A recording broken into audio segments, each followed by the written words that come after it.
Yan guys, ito huli natin alimasag ng piraso. So hinuhuli ko talaga yung mga gantong alimasag guys, at matataba sila. So malaman yan sila, masarap silang gataan. May huli tayo na 5 piraso lang to guys. Sayang, may tulo di natin napansin. So bago ang lahat guys, pakisubscribe naman ang ating YouTube channel, Baler Fishing Adventure, bilang suporta lang sa ating channel. Maraming salamat.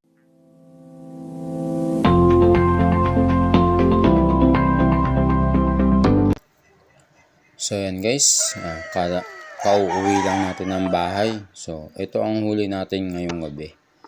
So may mga huli tayong mga pusit, 5 piraso no.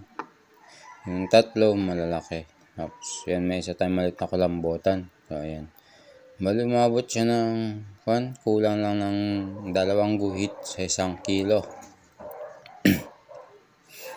Yan yung huli natin.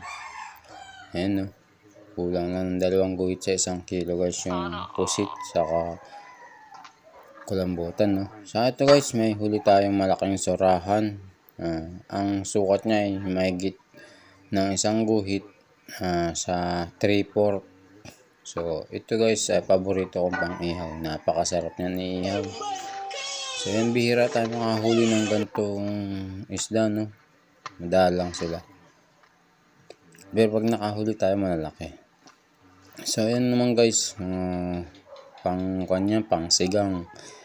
Masarap yan pang sinabawan. Ito, ipiprito na lang natin tong tirang ito, pang ulam. So hanggang dito na lang ating video. Maraming salamat.